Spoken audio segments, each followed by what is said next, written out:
Good afternoon for this special merged episode, and wouldn't I be looking silly for it, okay? Oh well, y'all know, y'all know what I look like, mop head. And yes, I'm getting ready to get a new mop, okay? So just bear with this a little bit longer, but for the winter, I'm getting a new one. So it might be straight, I don't know. I don't know what I'm gonna pick out. Okay. But anyway, let me quit with the preliminaries because this is going to be not that lengthy of a video, but I want to try to keep it at 30 minutes or less. Okay? So let's get right to it. Today, October the 4th, 2025, is World Ostomy Day. World Ostomy Day takes place every 2 years around the world. Now, every year, the first Saturday of October is just Ostomy Day, and that's here in the United States. Other places, countries, and whatnot, they may have an Ostomy Day in their region, but I don't know of any. But I don't search to find out either. But World Ostomy Day, which is today, is where ostomies are we try to promote awareness, and the attention of ostomies are promoted around the world. So now, last World Ostomy Day, YouTube had a few videos up, and hopefully this year we'll have more where people from around the world will do videos to discuss their ostomy. So I'm participating this year. That's the only participation that I'm doing. The last time we had World Ostomy Day, oh, they gave us free t-shirts and everything. This time they didn't give us jack, okay? So they just wanted us to participate. The only way you could get a t-shirt was you couldn't even buy them, because I would have bought one, to support the cause. You had to participate in the something. I forget what it was, but it's like a walk. I think it was the World Ostomy Walk or something like that. And then you would get a t-shirt for participating and raising funds for people to sponsor you for the walk in your city or whatever. I can't do all that, so therefore I don't get a t-shirt. So I might just order me. I'm thinking maybe after the fact they're going to have some left over, I'm quite sure. Then they may put some up for sale. If that's the case, hold on, y'all. My back's itching. If that's the case, I'll purchase one if it's not too expensive, because I can get an ostomy shirt anywhere, to tell you the truth. They sell them all the time. But I haven't bought one in a while. That last one I really liked because it was through the UOAA, which is the United Ostomy Association of America. Okay, now moving on. Okay, first of all, and yeah, you're going to be seeing the magoos, because I did write my notes down so that I can, keep going and not, throw it off and all that stuff. Okay, what is an ostomy? And another word that we call it, belly butt. Okay, so what is a belly butt or an ostomy or a stoma? That's the correct terminology for it, a stoma or an ostomy. You have three types of ostomies. You have a urostomy, which is what people get. Think of Coach Prime, Deion Sanders. He didn't get the urostomy, but he got something else that's similar to it. But a urostomy is when, okay, for instance, if you need that because of cancer, or if there's another issue that requires you. I don't know much about the urostomy, so I can't give the reasons why you would have a urostomy. But if you happen to need a urostomy, that's what collects the urine, but it's done in the same manner as a ileostomy and a colostomy. And that is when they take a piece of your intestine and they pull it, they form a stoma by pulling it, putting a hole in your belly and pulling it through, folding it back, so it actually looks like a butthole, to tell you the truth. But that's what a stoma looks like. So a stoma for a urostomy would be the same, except that collects the liquid in a bag, and the colostomy and the ileostomy collects the stool in the bag. So that's how we go to the bathroom. Okay.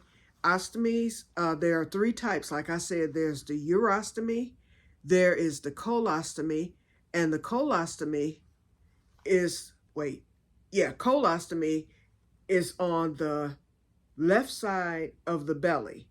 So typically that is, I mean, you can have an ileostomy on the left or colostomy on the right, but that's usually in rare instances. If they have to move your stoma for whatever reason, or if it's done in such an emergency nature that they're just trying to get you open and get the stoma placed. So, but basically your stoma for a colostomy, it's on the left side of the belly. And for the ileostomy, it's on the right side of the belly. So mine is over here. It's an ileostomy. Okay. And I forgot to introduce you to Ernestine. There's a place called the Shadow Buddies Foundation. It started out as a foundation for children who are facing difficult surgeries or life-threatening illnesses. So they would make them a Shadow Buddy doll to have with them for comfort, almost like a teddy bear. And so this lady came up with the idea, and then it took off. And so they began making shadow buddies for all sorts of illnesses, anything you can think of. And so then they got into where they made shadow buddies for adults as well, especially individuals in nursing homes, individuals facing like open heart surgery, something that's very scary. And so they just moved on and on. So now shadow buddies, and they're still in existence. They still make these dolls, and they're for anyone. So I ordered me a shadow buddy. And so I've had Ernestine for about a year. That's what I named her. And Ernestine, like me, has a stoma. So this is a way of you seeing what a stoma looks like. Now she has a colostomy because her stoma is on the left. So Ernestine has a colostomy. I have an ileostomy, so my stoma, if she had an ileostomy, it would be on the right. And I don't know where the urostomy is. I've never seen one. Okay, so this is Ernestine. Hi. So she's saying hi with her debut.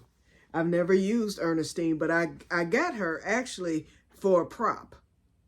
And so in explaining the stoma and everything, you can do it with Ernestine the doll, especially if I ever had to explain it to a child. And I probably will someday with my little great nephew once he's old enough to understand. Because if he ever sees my stoma or sees the bag, he might say, "What's that?" And then I would let him know exactly what it is. And then I can use Ernestine the doll. Another thing, I was given this right before my surgery. It's actually a replica stoma. And they gave me this and all the supplies to practice changing the bag. I never did it because I had learned it off YouTube and everything. And so I just decided not to use it, but I still have this stoma. And it's a sticky stoma too. I thought about sticking this to Ernestine instead of that sold in one, but it might fall off. Oh, here's the bag. Okay, so the supplies are here. They gave me a couple of bags, and these are just replica bags. They're small, but I was to use the bags to practice changing the stoma. Changing the bag when I first was about to have surgery. But like I said, I was too nervous and scared and everything else, so I didn't do it. Okay, so I've explained to you the three types of ostomies. Now, on to the reasons why one may need an ostomy. And that is the reason why I personally promote awareness and others as well. But that is one of my main reasons, because no one is exempt to having an ostomy. So all these stigmas and different things that surround ostomies, be careful, because you might wake up one day with one. And so here are the reasons why a person can wind up with an ostomy. Okay? Very few ostomies are planned. All ostomies are to save your life. That's your number one reason. They don't do ostomies nilly-willy just to be doing it. The only time a doctor may do that is if you're suffering like from IBD, IBS, or something where you just need a temporary, where you need to give your intestines a rest. So they'll usually do what they call a temporary ileostomy for 6 months. So you have that surgery, and then you go back in 6 months later after your intestines have had a chance to rest and heal and whatnot, and then they go back and they reverse it back to normal. And in lots of cases, that works, and a person no longer needs an ostomy forevermore. And then in some cases, after a few years or even a few months or immediately, they go into even a worse flare or whatever and have to turn around and get the ostomy back. So some people have had more than one ostomy surgery, other than if their stoma, needs to be moved or something like that. But you have people who have had more than one ostomy surgery. I've heard from some who have had as many as 3, where they go reverse, because most people, if they could be reversed, they would plan to do that. But some are permanent, from the get, like mine. I knew mine wasn't going to ever be reversed when I got it. And that's the way I preferred it, because my doctor was going to actually do a colostomy and see how I would do. And then 6 months later, she was going to go through and reverse it. And I told her, nope, if I have to go through this, let's just make it permanent. And she was like, are you sure? Do it. And I'm so glad I made that decision. Okay, anyway, here are the reasons why you may need an ostomy. Okay, 1, and these are not in any particular order. It's just the way that I wrote them. But these are your reasons. A gunshot wound. You can be shot in your abdomen or shot anywhere, actually, and you may wind up, but usually it's in your abdominal area where the bullet may have gone through your colon or your intestines, or it may have gone through an area that connects to it, and they have to do the ostomy so that your surrounding areas, so that it can save your life, and you don't bleed out or whatever and pass away. So gunshot wounds is one reason why you can have an ostomy. Number 2, puncture or impaled. So a puncture would be something like a stab wound.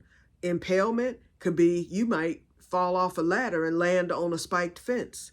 All of a sudden, you've punctured your colon or you've punctured your intestines. You have to get an ostomy for them to repair that. And it's usually temporary for something like that, unless the damage is so severe that it has to be permanent. Okay?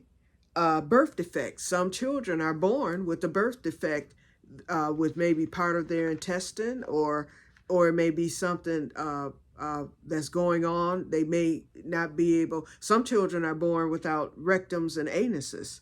So in that case, if that's the case, then they have to have an ostomy bag. They have to make that opening and create an ostomy for them so that they can go to the bathroom and live.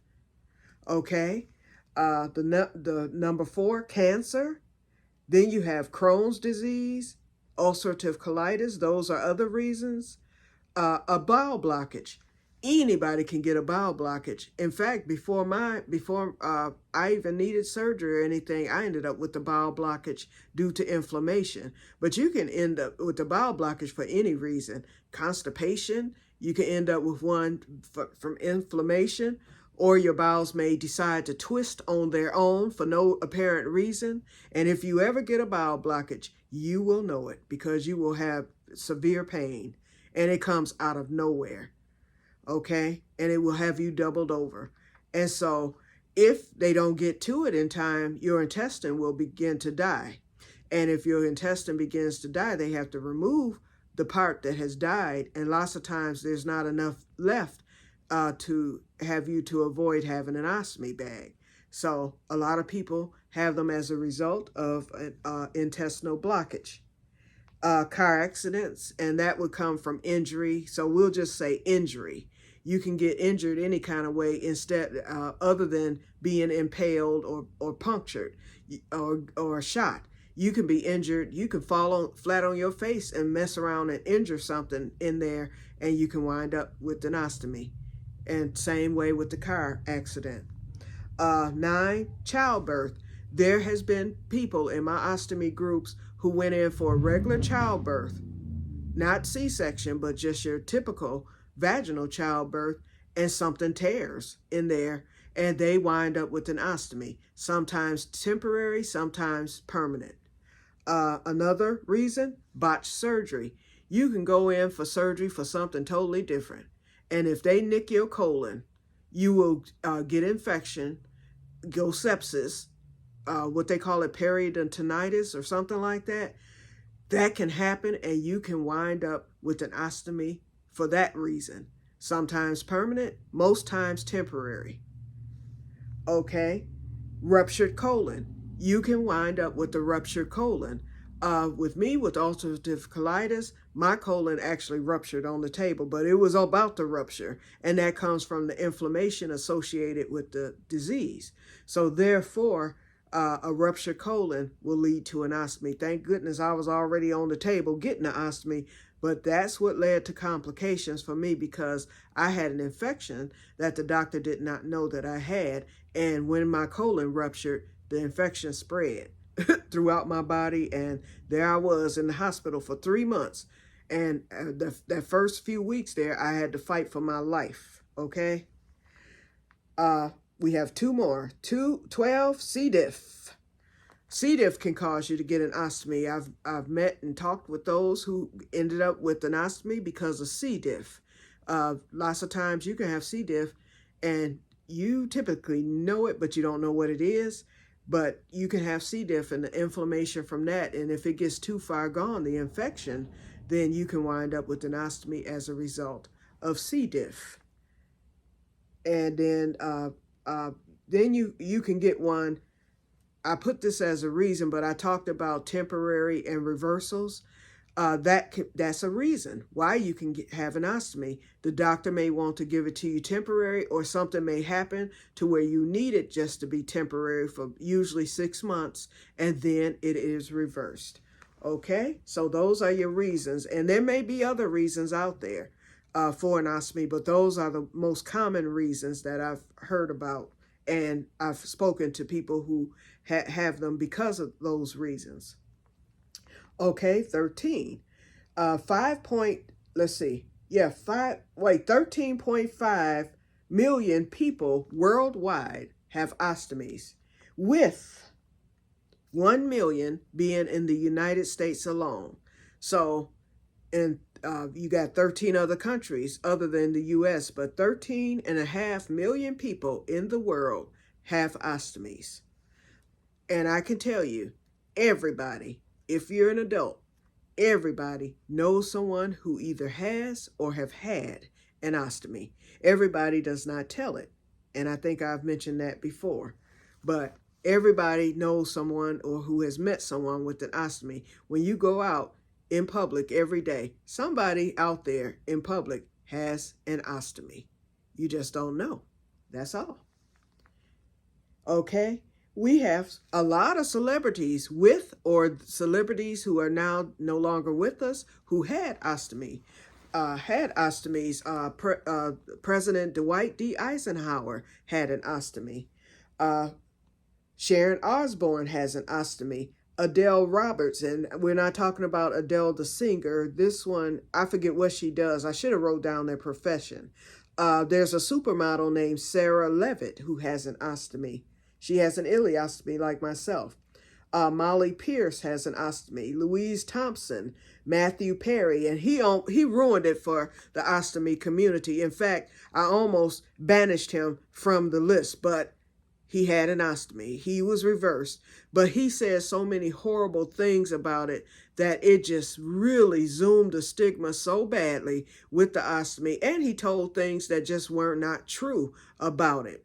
And then, I mean, I don't know why he did that. Maybe he was angry because he had it, and it was his darn fault, abusing opioids. That's why he ended up with it. And it did something. I think it ruptured him or something, and he wound up with the ostomy. But for him to go out there and do what he did, it really made the community mad. This was a couple of years ago, and so we really had to get out hot and heavy, because people have died needing an ostomy simply because of the stigma associated with it. Some people would rather die. We have people coming to our groups, online support all the time, and say, my doctor said I need an ostomy. I'm scheduled for surgery. I'm not going to get it. I would rather die. And then we take the time to convince them, no, get the surgery. It will save your life. Whatever you've heard about it, we'll tell you if it's true. And we don't sugarcoat anything. We tell it like it is, but we let them know you can live with an ostomy and it's easy. Do you want to live or die? Do you want to live or die? That's the question. Now, you say you rather die. Do you mean you rather die because you think this is going to be such a horrible thing? Or would you, if you knew that it wasn't going to be such a horrible thing, would you rather live or die? And so usually they want to live. We have talked a lot of people down from the cliff. I lost a friend who needed an ostomy. I do not know if it was stigma associated. I would assume that it was, because why on earth? And she had Crohn's disease. She was the size that I am now. And then when Crohn's disease struck her, which was, way before I was diagnosed with Crohn's disease and ulcerative colitis. I had Crohn's colitis, both. But she was diagnosed way before me, and she died before I was diagnosed. But anyway, I remember her having such a severe case. She was my size, the size I am now, if not bigger. And she got down to under 100 pounds. And she needed the surgery, and she refused to get it. And so I think she was one, I would assume, but I never asked her or I never spoke with her about it, as far as why her reason was for not getting it. I just knew that she wasn't getting it and didn't want it. And so therefore, she lost her life as a result. And suddenly, quite suddenly, as a matter of fact. But anyway, like I said, okay, let me keep going. But yeah, Matthew Perry, people have died. And so when you hear him say the things that he said, it just kind of shot everything that we've told people who said they would rather die to the curb. And we had that going on at the time when he did that. And so, yes, he's banished. Okay. But I added him because he did have one. Whatever he thought about it or not, but he shouldn't have said it and verbalized it. Y'all might could pull up the whatever it was he said. I didn't even listen to it. I read what he said and I was like, why would he do that? But anyway, Loretta Young has an ostomy. Al Guyberger, I think that's the name. Rolf Beniski has one. Blake Beckford. And I think one is a golfer, one's a football player, and one is something else. Marvin Bush, he is the brother of President George W. Bush and the other son of President George H. Bush. Nancy Lamott has one, and I mentioned Dwight Eisenhower. And there may be more out there. I know there's a few. There was one baseball player, and then there was a football player, which I think was listed here, and then there's a golfer who has ostomies. Okay, and we're going to be done in a few minutes, see? Okay, so now let's discuss supplies. First of all, let's see. It seems like I'm forgetting something. Well, I'm going to get to that. Well, we kind of touched on the stigma of ostomies and everything. And you all know my story, why I got it and everything. And it saved my life. And that's the reason, like I said, that is your reason for getting an ostomy. It's to save your life. For the most part, you will die otherwise. Some people, a miracle may happen and they may survive, or they can delay it or whatever. But for the most part, the doctor's not just going to perform the ostomy unless, lots of times it's to improve the quality of your life. So you may not necessarily die right then and there, or you may not even die. You might just keep suffering or whatever. It depends. But for the most part, ostomies are they are lifesavers. That's our logo and our slogan. Ostomies are lifesavers. But for the most part, more ostomies are done on an emergency basis than they are on an elective or, because it was planned basis. Mine was planned 1 month before I had it, and it almost got done as an emergency. I was hospitalized because I had such bad inflammation. It was just horrible. And so the doctor had me scheduled for surgery the following day, but she had put me on steroids a couple of days before. She scheduled me the following day. She scheduled me for the day after that. And so they did blood work testing, and they did another CAT scan of my abdomen, and they saw that the inflammation was beginning to go down. So she came in and she was like, well, we're going to cancel your surgery. She's like, for now, she was like, we're going to do your surgery on the 6th of January of 2021, Insurrection Day. I missed it, y'all. So she scheduled it, and this was in November. It was on actually Thanksgiving Day. My surgery is supposed to be Thanksgiving Day of 2020, but she was able to cancel it and then schedule it. She's like, that's going to give you a month to prepare. She was like, learn everything you can about the ostomy, all this, because I hadn't even considered. I knew about an ostomy and knew that that could eventually happen or whatever, but I didn't know it was going to happen at that time. I never even thought it was going to happen. So when she was getting ready to do it as an emergency, I knew nothing about the care of it or anything.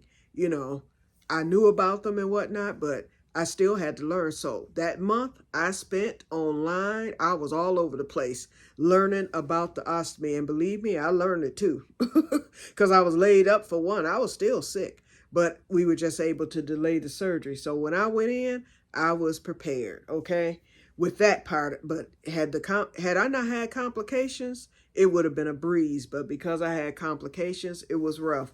But I still knew how to change a bag, okay?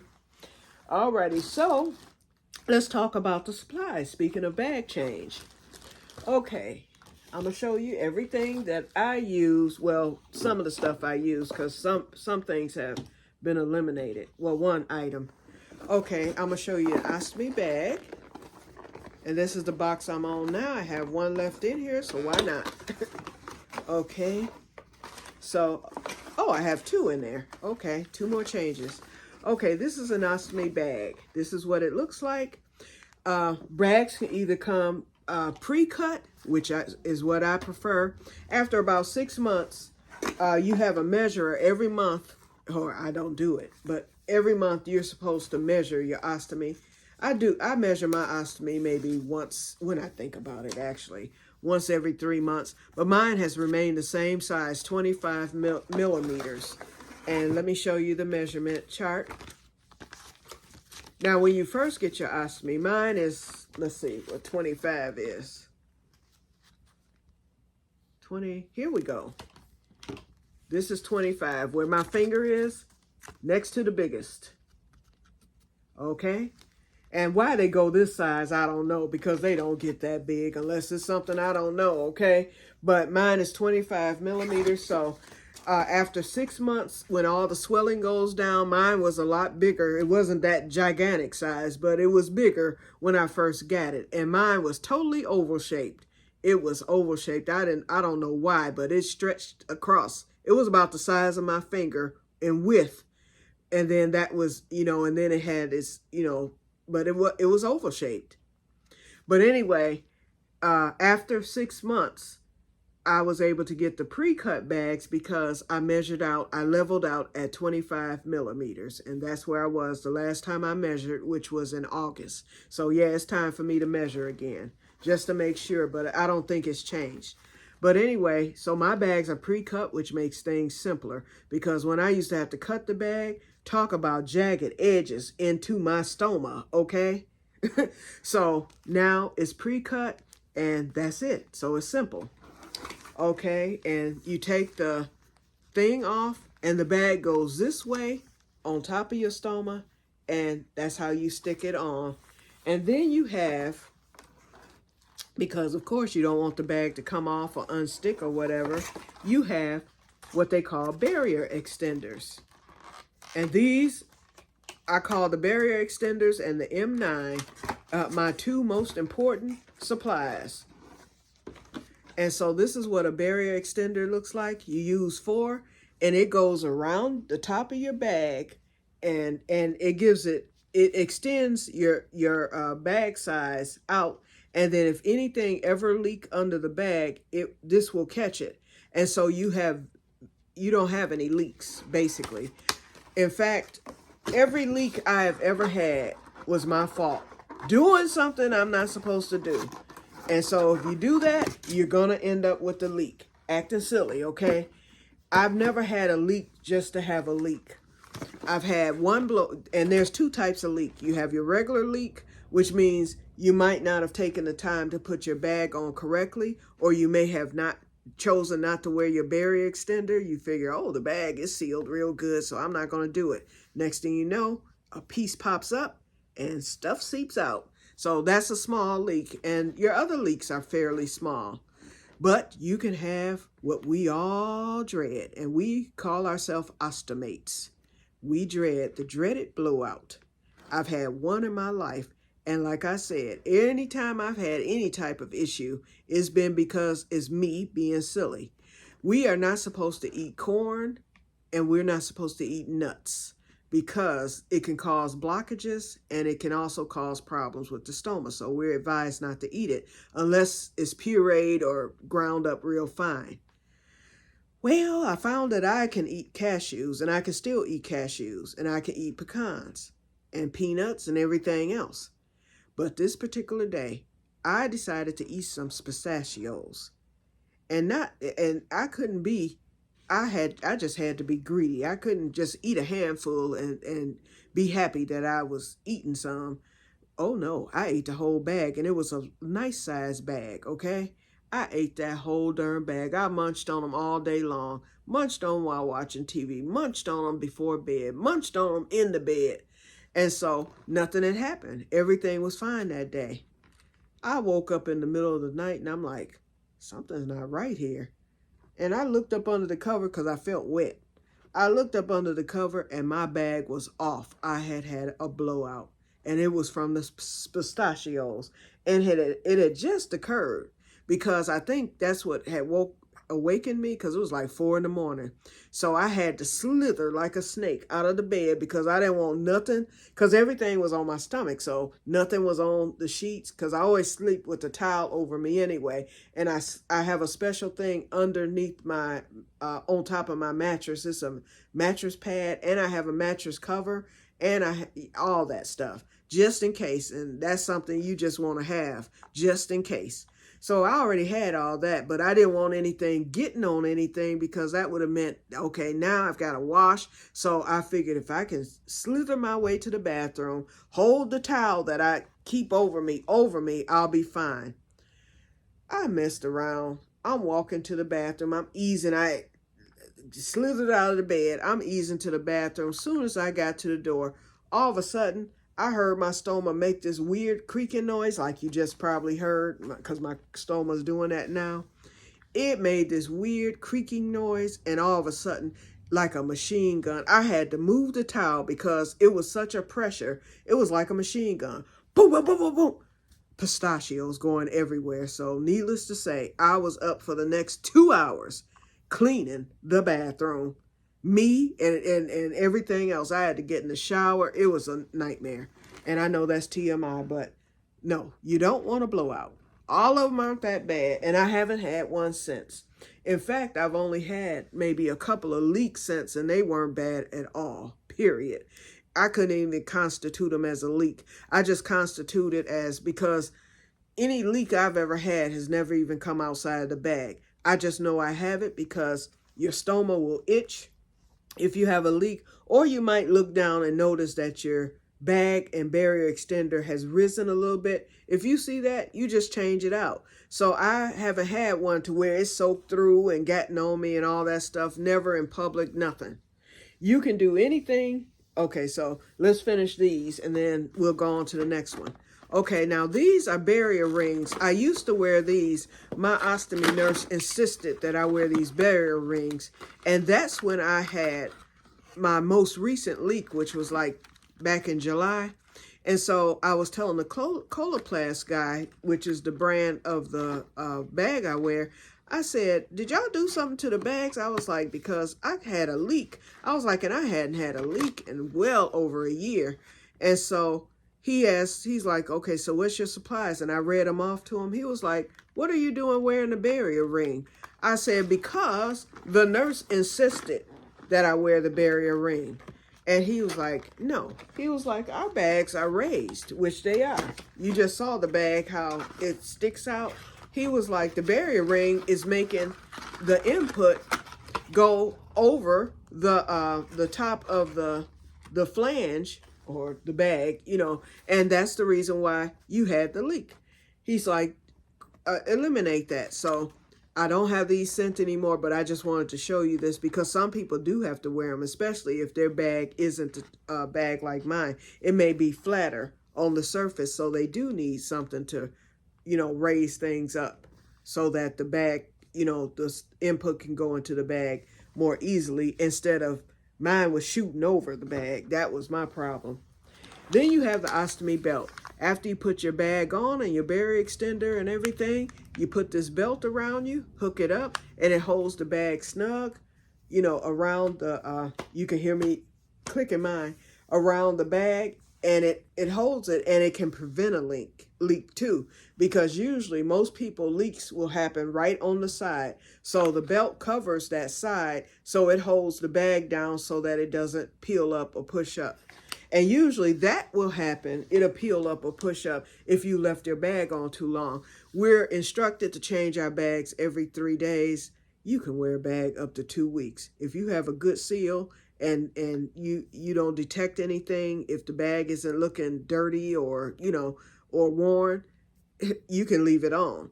And so, but in the summer, I change every 3 days, whether my bag looks new or not, because it's summertime. Simply because, and you don't want rashes or anything like that. And that brings us to our next item, stoma powder. And this is the same powder that you would use, medicated powder. Some people use powder like under their breast or around their neck, any type of crease. Good stuff. It's good stuff. Okay, so I do what they call crusting. And so what you do is, especially if there's irritation or if you think you might get irritation, I call mine pre-crusting because it keeps me from getting irritated. And so what I do when I change my bag, first of all, I'm bare stomach. And that's another thing. You can take a bath or a shower with an ostomy naked. You take your bag off. And a trick to the trade, if you've eaten. Now, if you don't eat before you take your bath or shower, nothing's going to come out. So you're fine. If you have eaten, oh, you're going to have input and it will start coming out. And so a trick to that, to stop it, eat a marshmallow. That's all you have to do. And the marshmallow, as it works its way through, because a marshmallow is sticky and gooey, it blocks off the stoma, but not to the point where you would have a blockage, because the sugars in the marshmallows will melt down after a few hours, and then the marshmallow will pass on through. So that's a trick of the trade. Okay, but anyway, for pre-crusting, what I do when I'm changing my bag, I take the powder and I put it around my stoma area, my peristomal skin as they call it. And then I take one of these, which is a no-sting barrier, wait, see, can't read. It's no-sting barrier film. So I open a packet of these and then I pat it over the powder. And what it does is it forms a crust because you're not rubbing the powder or anything. You can do that, but then you still would need to squeeze some more so that you have like a powder heel. And then you take your barrier film and pat it. The liquid from the barrier film goes around the powder, and then it will dry, and it dries fairly quick. And so you have your crusting, and that will keep your skin from getting irritated unless you're just allergic to the bags or whatever, which I'm not.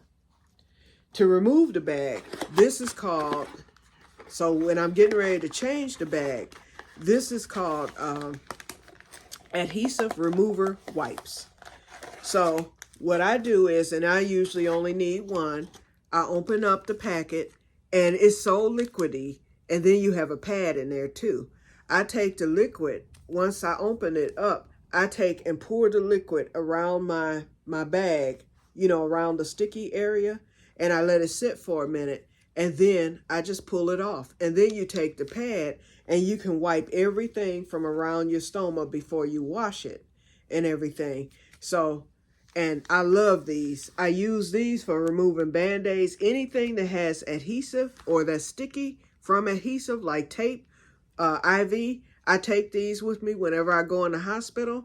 I make sure I have these because when they get ready to remove my IV and they want to rip off the tape and stuff, I tell them, let me put this on first, and the tape just glides right off, and then you wipe all the sticky stuff away and you're home free. I love these things. I actually have given them away to people who, like, if they have to get a lot of shots or a lot of Band-Aids or whatever. And I'm gonna give some, I've been meaning to give some to my niece because little Nugget is 2, almost 3, and I'm quite sure he's probably scraped his knee at some point. And if she ever has to put a Band-Aid on him or, you know, something like that, she can easily get it off without it pulling hair in his skin. Another trick of the trade is Head and Shoulders. Why, might you ask? Head and Shoulders contains a chemical or an ingredient called zinc oxide. Flonase nose spray also contains zinc oxide, so you can use either or. I just prefer to use Head and Shoulders because it lasts longer, for one, and for me, it feels good. You can feel it, you know, working or whatever. I've never tried the Flonase, but I would think that that's hard because it's in a little pump spray and it costs more. But anyway, it has zinc oxide in it, and zinc oxide, what it does is it promotes healthy skin. And that's probably why it's in Head and Shoulders, because, you know, for dandruff and itch relief, and it provides the itch relief from around the stoma too, and it treats the skin. Perfect. It's the perfect trick of the trade and the perfect thing for us to have. I love it, and I use it every time I wash around my stoma. I wash with regular antibacterial soap first, you know, to keep things, you know, clean and whatnot, and then I wash with that afterwards. The second trick of the trade, baby oil. And what I do is what a lot of us ostomates do, put a little baby oil, a couple of drops in the bag, and I have my bottle. You know, I just take it from here and I fill this up, and then once this gets low, then I fill it up again.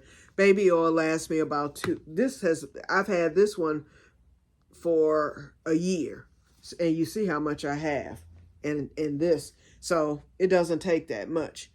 I put a few drops in the bag, and what it does is it keeps your output moving, because some people say, oh, everything pancakes up at the top. Not if you use baby oil, because it's going to make everything slide down.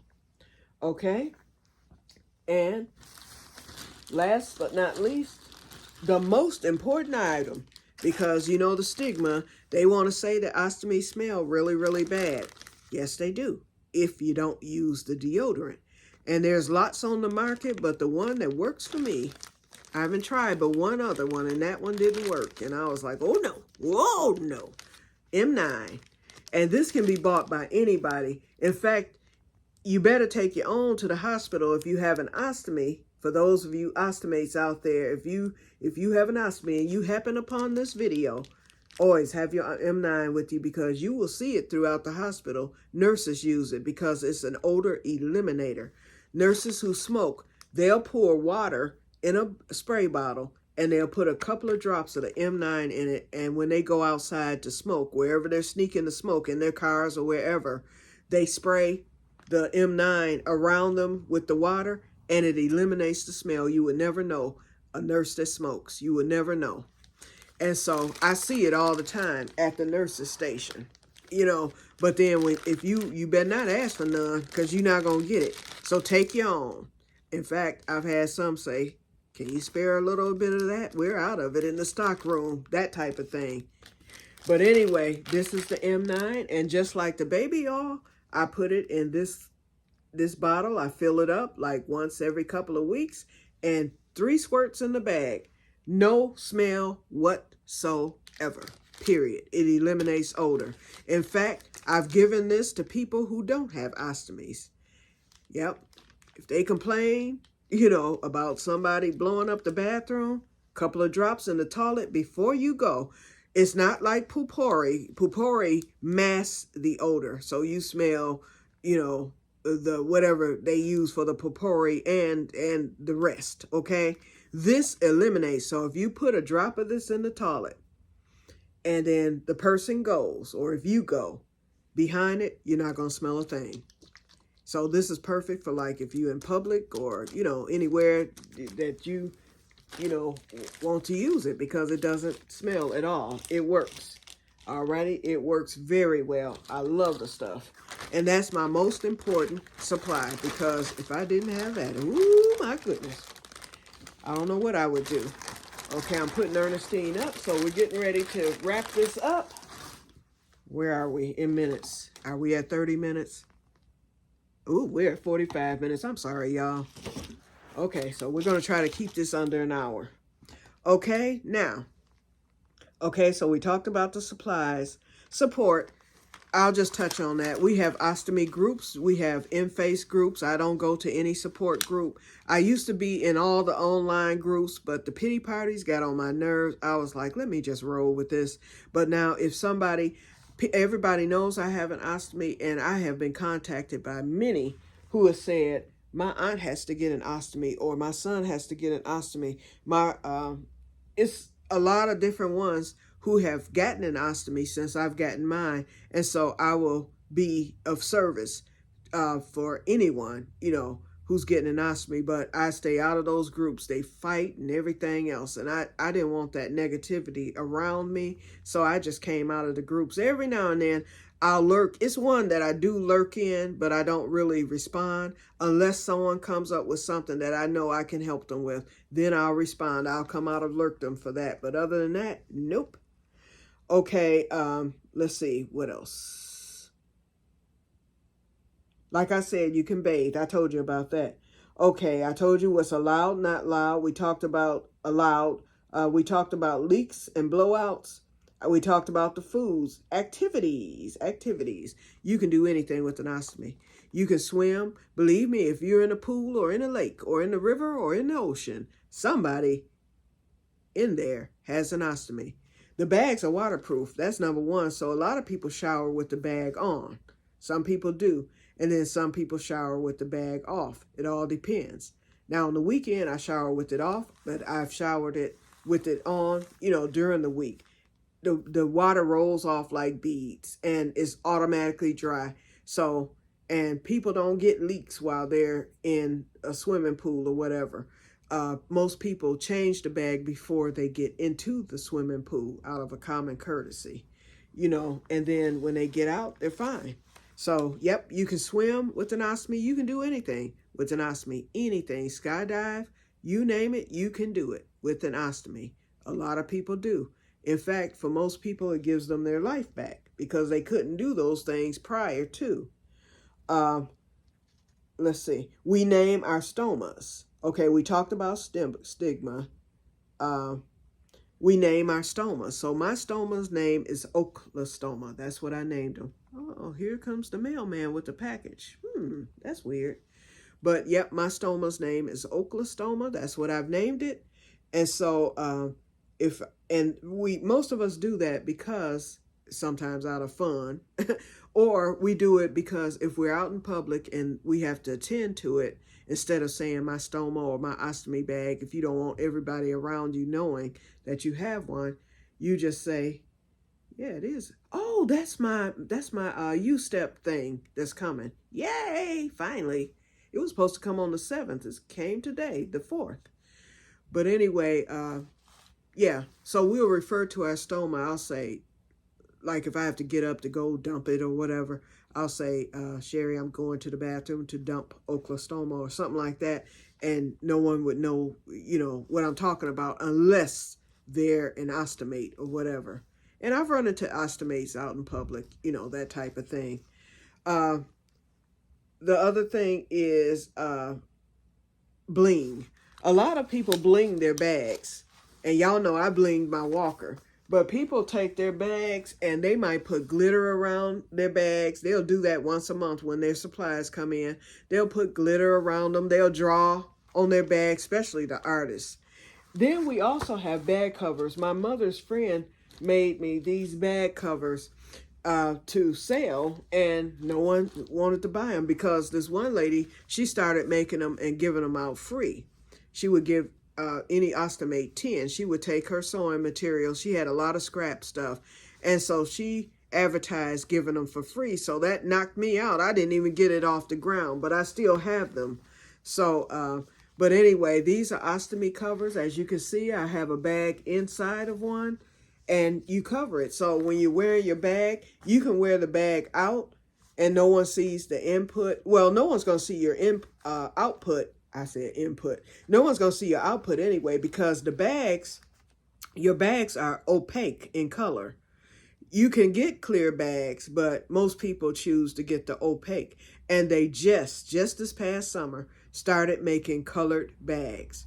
So I'm getting ready to get some brown ones, or you can get it to match your skin tone, well, brown, or whatever. You know, you can get whatever color. So that's the new thing with the ostomy bags, the new colored bags. Why hadn't someone thought of that before now? You know, I mean, it's new. It's something totally new. Unless people requested them and said, I want, you know, a bag. I wish I can get a bag that has color to it. Now, in other countries, I've seen where people have had colored bags. But here, we didn't have them. But now, we do. So I'll eventually get some. But anyway, this is what a bag cover looks like. And so I have different designs. She made Minnie Mouse. I have plenty more in there, too. Plenty more. But I just brought these out just so that you can see them. And you can see the hole in the back. And what you do is you put it, you slide your thing in it, and it faces this way. And then once your thing faces this way, then you stick the bottom of the bag down here. And when you need to dump the bag, you just pull it out, and then you open the bottom of the bag and you dump it. But yep, I have plenty of designs here that she did. I have one with popsicles that I couldn't find, but yep. To match any outfit. I wear these if I'm traveling. I'll wear my cover. I don't wear it out, although I have one. I did it like around family or something like that.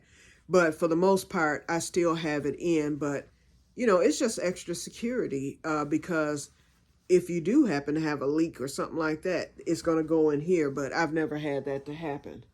But, and then sometimes for design, you know, you just want to throw it on. Okay, so let's see, that's it. And then, oh, another thing, if you all have any questions, please feel free to ask. No question is too big or small. I will answer them all. Unless I don't know the answer, then I will tell you I don't know the answer to that. But to answer the most common questions, the one is always about the leak, of course. What happens if it leaks or whatever? You know what happens. You playing what I call chitty chitty bang bang, but put the SH instead of the CH. And that's what I played the day I had that blowout. But another thing people might want to know is maybe what does it feel like? The ostomy is totally numb. Your stoma is totally numb. You can't feel it. It has no feeling. And that's the reason they want us wearing stoma guards. I don't wear one because I'm not into sports or anything, but I could still get injured. And if you get injured, you know, that may cause you to have it closed up, and then they have to move it or whatever. You know, it can bleed. They bleed easily. Sometimes you may burn yourself or get injured and not even know it. And that can cause problems and infection, that type of thing. So they prefer that we wear a guard, you know, over our stoma. Okay, another question I'm usually asked is, well, about the activities, and I just answered that one. Then I answered about how does it feel.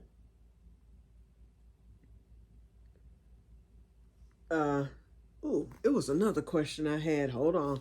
I'm gonna pause you because it was a good one, and I'm gonna think of it, and then I'm gonna come back. Hold on. Okay, I just thought of it. I knew as soon as I hit the pause button, I would think of it. Another good question that I've been asked too is, what do you do if you run out of supplies? People do all the time. You have ostomy closets. That's one. You are to either call your doctor if you can, or you can go to the hospital and you let them know that you ran out of ostomy supplies or bags for whatever reason. Some people, it might be a problem where the bag is defective or whatever. And so if that's the case, it may not stay on, and then you have to keep changing it. So your 30-day supply just all of a sudden runs out. So therefore, the hospital will usually supply you with an emergency supply of it, or you can go to the ostomy closet to get bags, or you can reach out. You know, a lot of our group members reach out all the time in the chat groups. But then it got to the point where people who were just taking advantage started doing it, and we knew that's what was the case, because someone would offer them bags or whatever and say it's in the mail or whatever. Then they'll go to two other groups and have the same request: I'm out or whatever, or I'm about to run out. Maybe they're trying to accumulate a lot, but if someone has told you, I'm going to send you a box of bag and all this stuff, and then it's just so many different reasons, you know, where people, and then we got the freaks who come up in the group too. Oh my God. Oh, we won't even get into that. But anyway, just know they nasty, okay? So we have to deal with all that too. But okay, so if you run out, those are some of the things you can do, or you can reach out to your local. The advice is to reach out to your local ostomates. And we do have a local closet. And if someone needs something, and I have given away bags before, I've given away the M9 before to fellow ostomates. It's been a long time. In fact, one of my home nurses came to me. One of her patients ran out. Actually, she ran out because the supplies were not delivered on the day that they were supposed to be, and the weekend was coming up. So when they didn't come that Friday, that meant she was going to have to go the whole weekend without her supplies, and she had none. And so the nurse came to me. She popped up at my house. She was like, listen, she was like, do you have any extra supplies? I was like, yes, I do. And so I gave her enough stuff to get the lady through for the month, actually, because I keep extra stuff. I have a stockpile because my insurance has been very generous with my supplies. I get everything. I'm paid for 100%. Well, not for long, though, because I'm going to be paying a copay soon.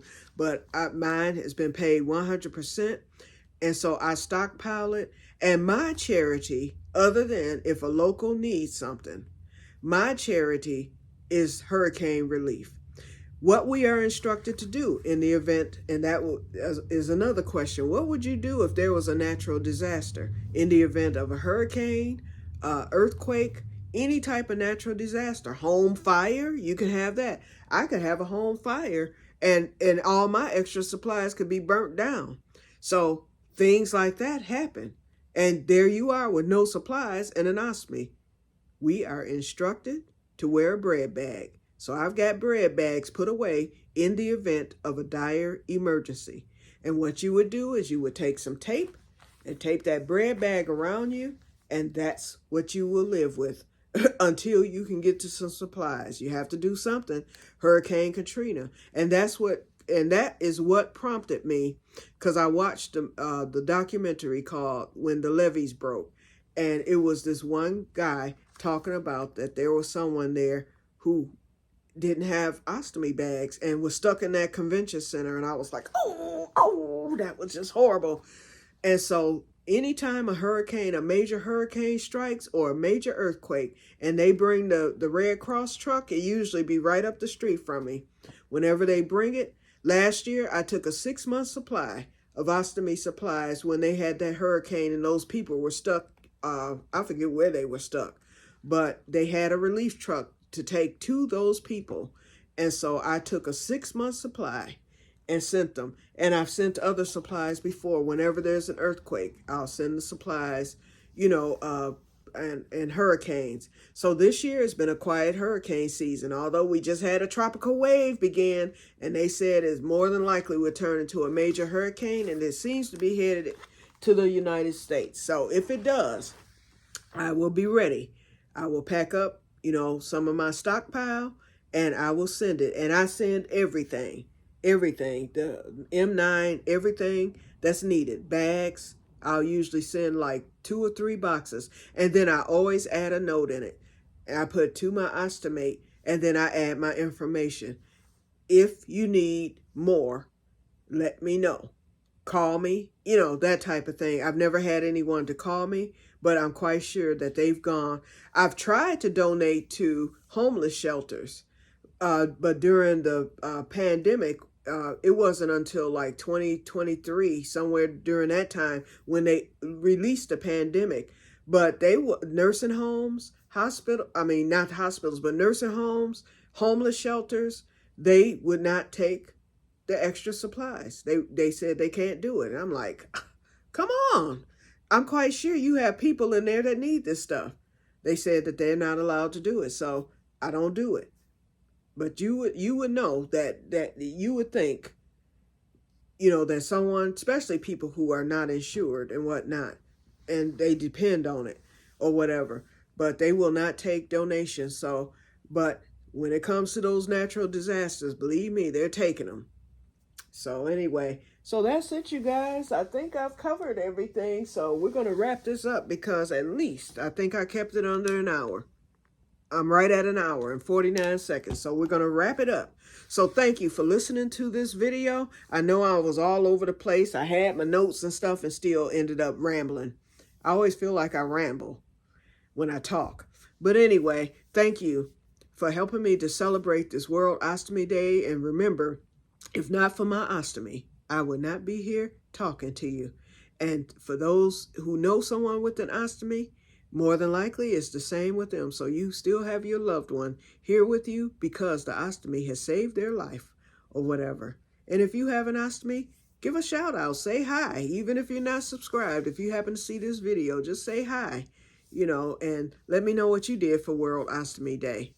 Alrighty, so I will talk to you guys later, and may God bless you all. Thank you once again for being so supportive and for listening to this ramble about the ostomy. I hope you learned something today, and if you're ever faced with needing to get one, or a relative or someone that you know, send them to me, or you can ask questions to be of support. And if you have any questions, please feel free to ask. Nothing is off limits with the ostomy. So if you have anything to add or to ask, please feel free to do so. I have no problem with it. In fact, it would honor me to be able to answer your questions if you have any. And don't be, you know, shy about asking. Just ask, and I will give you an answer. All right. I will talk to you guys later, and may God bless you all. Have a wonderful day. And to the crochet group, I will be on tomorrow. Woo! We got one coming tomorrow. We have to talk about the virtual reality. Yes, I have it. Okay, y'all. We're going to be talking about that. I'll be showing you the new bib and what else? Projects that I'm working on. So it's just going to be a hodgepodge of stuff for our Sunday episode. So I will see you on tomorrow. Bye-bye. And to the gardening group, your video is coming up for the Farmers Market Report. Talk to you later, and may God bless you all. Bye-bye.